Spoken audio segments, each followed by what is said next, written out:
हमारे घर शादी में मेरे रिश्ते में लगती भाभी आई। उनसे मेरी बातचीत हुई और थोड़ा मजाक भी। शादी के बाद भाभी ने कैसे मुझे उनके घर बुलाया और बताया वो उनके पति से खुश नहीं है। मेरा नाम राहुल है। उन दिनों हमारे घर में बहन की शादी थी।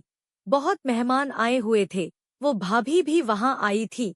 मैंने उन भाभी को वहाँ पहली बार देखा था। मैं आपको उनके बारे में बताऊं तो वो 28 साल की थी। उनका नाम पूजा था। उधर कुछ परिचित के लोग खड़े थे। उनके साथ ही हम दोनों का मिलना हुआ, रिश्तेदारी मालूम हुई और उनके साथ मेरी बातचीत होने लगी। थोड़ी हंसी मजाक भी हुई और हम सभी शादी के कामों में व्यस्त हो गए। अगले दिन शादी की गतिविधियां खत्म हो गई थी। नाते रिश्तेदार जाने लगे थे। भाभी भी घर से चली गई थी, लेकिन मैं उनको ही याद कर रहा था। मेरे घर से जाने के 3 दिन बाद मुझे एक अलग से नंबर से व्हाट्सएप मैसेज आया। मैंने उस नंबर के व्हाट्सएप पर डीपी देखी, लेकिन डीपी में कोई जानने वाला नहीं दिखा। मैंने "आप कौन?" लिखकर रिप्लाई किया। अगले ही पल सामने से उत्तर आया, "इतना जल्दी भूल गए।"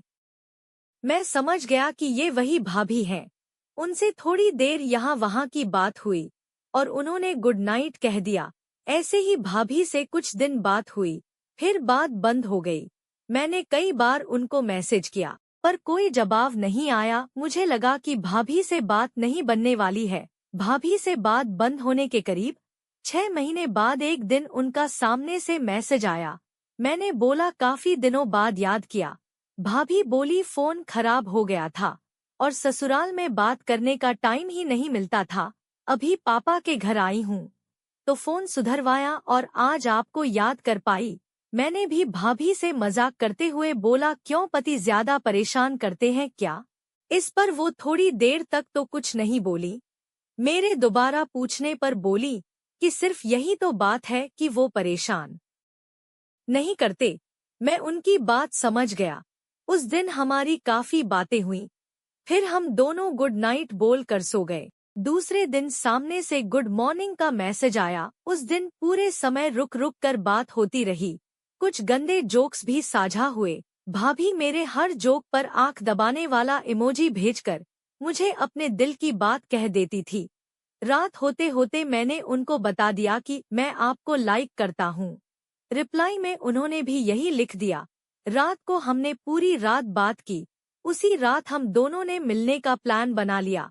भाभी से मिलने के लिए टाइम निकालकर उनके पास जाने के लिए पूरा 1 महीना लग गया, क्योंकि हमारे यहाँ से भाभी का मायका करीब 1 दिन का रास्ता था।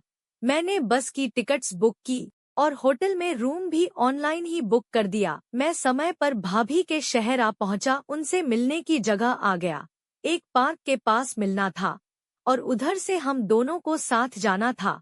मैं पार्क में काफी देर बैठा रहा, क्योंकि अनजान शहर होने के कारण मैं गलत पार्क पर आ गया था।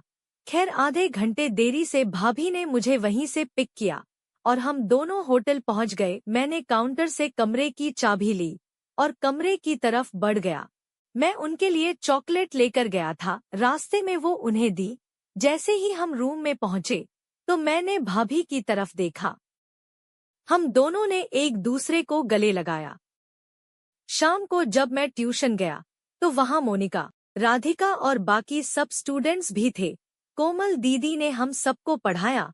मैं सबसे देर से वापस जाता था, पर आज मोनिका और राधिका भी नहीं गई थी। कोमल दीदी ने राधिका से बात शुरू की। राधिका बोली, "दीदी, मुझे आज के बाद वो सब नहीं करना।